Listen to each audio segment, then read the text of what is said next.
Depth of the quiet. Chapter 23. The grief of the grandparent. You're not allowed to be. There's a particular grief that estranged parents carry quietly, sometimes more painfully, than the loss of the child themselves. The grief of not being able to be a grandparent. It is the grief of love interrupted. The grief of legacy denied. The grief of seeing a new generation begin in a world you are not invited into. This grief is not simply sorrow.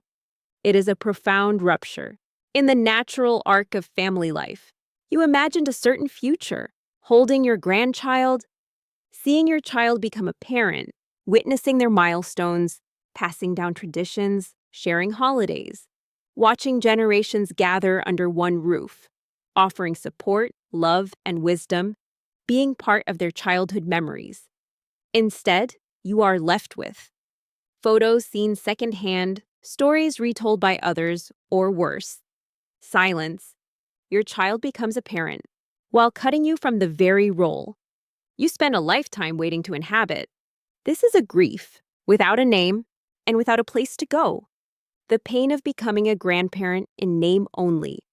You are a grandparent, technically, biologically, emotionally, but not in any lived or real way. You do not get to hold them, rock them, whisper to them, kiss their soft head, learn their laugh, know their fears, comfort their tears, spoil them, watch their personality unfold, see your family lineage in their face, be part of their childhood memories. You are a grandparent, in existence but not in experience. And that distinction creates a grief that feels almost impossible to express, the grief of imagining the child. You'll never know. When your child has a baby, the ache becomes sharper and more specific. You imagine the color of their eyes, the sound of their little voice, how they look when they sleep, the way they giggle, the toys they might love, the smile they would give you, the hugs you will never feel, the birthdays you will never attend, the stories you'll never read, the milestones you'll never witness. You imagine, because imagination is all you have left. The child exists, just out of your reach, so close, yet so impossibly far. The emotional violence of being erased from the next generation's story. Estrangement from an adult child is devastating. Being cut off from their children is shattering.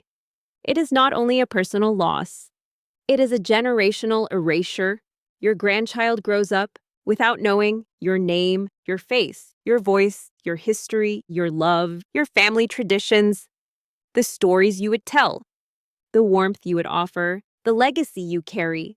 You become a ghost in a story that should have been yours, a missing figure in their family tree. Not because you were dangerous or harmful or unloving, but because you were removed. And that removal feels like a betrayal, not only of your role, but of your identity.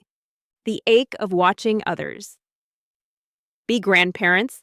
One of the cruelest parts of this grief is the contrast. You watch friends, siblings, coworkers experience the joys of grandparenthood, first days in the hospital, holiday photos, messy art projects, sleepovers, school plays, family vacations, stories of bonding, tiny hands in theirs, joyful baby giggles.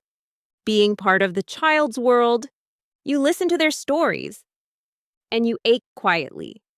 Not with jealousy, but with yearning. You are not resentful of their joy. You are grieving your absence in your own. The quiet fear. What if they grow up thinking I didn't care? This is the fear that haunts every estranged grandparent. What story are they being told about me? Will they grow up thinking I abandoned them? Will they believe I didn't want to know them? Will they assume my silence was indifference? Will they ever know that I wanted them desperately?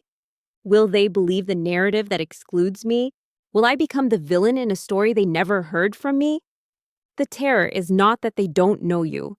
The terror is what they might be told in the space where your presence should have been. The grief of a legacy broken against your will.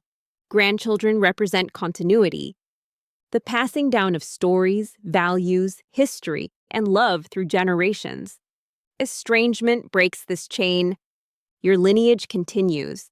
Without your touch, without your influence, without your participation, you lose the chance to teach them, the chance to shape them, the chance to offer wisdom, the chance to be their safe place, the chance to give them the love you may not have been allowed to give your child in the way you hoped. It is a legacy cut short, and that loss is indescribable. The pain of not knowing if they know you exist.